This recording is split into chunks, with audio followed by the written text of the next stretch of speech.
आज की कहानी है मूर्ख महतो। झारखंड के सिंहभूमि जिले की पहाड़ी में खगड़ी जनजाति रहती है। इसी जात का एक युवक था महतो।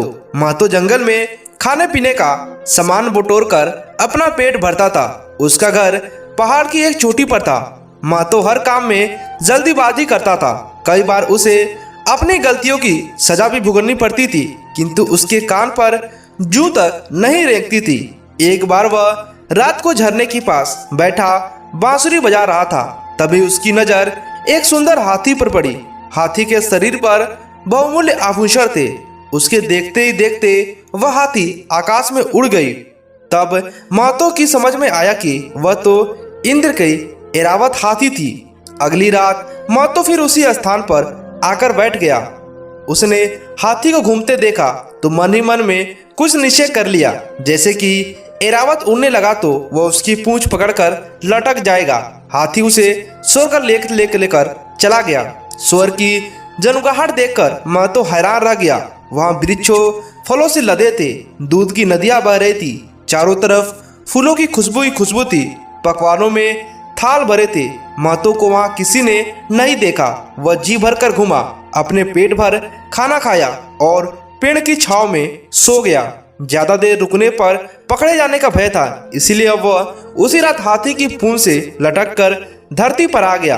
महतो ने घर आकर माँ को सारी बात बताई तो उसने विश्वास नहीं किया। जब महतो ने अपनी कसम देकर कहा तो माँ मान गई और बेटे को चेतावनी दी, महतो किसी से ये बात मत कहना वरना लोग पागल समझेंगे।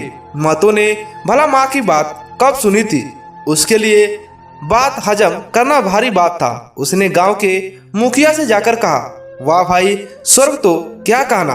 हरियाली देखकर आंखें शीतल हो गई। मुखिया बोला, कैसी मूर्खों जैसी बातें करते हो। तुमने जीते जी स्वर्ग को कहां से देख लिया? लगता है कोई सपना देखा है।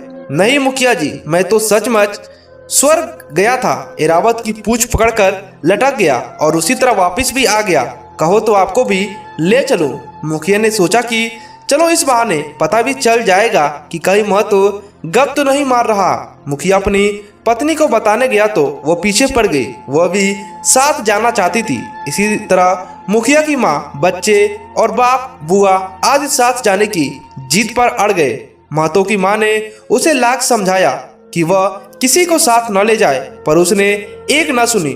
अगली रात ऐरावत हाथी पृथ्वी पर उतरा। जब वो घूमकर जाने लगा तो महतो ने उसकी पूंछ पकड़ ली। मुखिया ने महतो को कमर में पकड़ लिया। इसी तरह उसकी पत्नी, माँ, बुआ और बाप आदि ने एक दूसरे को कसकर थाम लिया। जब ऐरावत आकाश में उड़ा तो ऐसा लग रहा था मानो उसकी दुम के साथ पुछल तारा बंधा हुआ हो। मुखिया बेचारा घबराया हुआ था। अपनी घबराहट छिपाने के लिए उसने महतो से पूछा, क्या स्वर्गलोक बहुत बड़ा है? महतो बोला, हाँ सचमुच बड़ा है। मुखिया ने पूछा कि हमारी पृथ्वी से भी बड़ा है? महतो ने बात करते करते अचानक दोनों हाथ फैलाकर कहा, हमारी पृथ्वी से तो इतना बड़ा है। इसके बाद हाथ छोड़ते ही सभी पृथ्वी की ओर गिरने लगे। ऐरावत तो स्वर्ग पहुंच गया, किंतु वे सब गिरकर मर गए। सच्ची में तो मूर्ख व्यक्ति का साथ कभी ना दे, नहीं तो वही हाल होगा जो मुखिया के साथ और उसके परिवार वालों के साथ हुआ। दोस्तों, आपको यह कहानी कैसी लगी हमें नीचे कमेंट कर बताइएगा।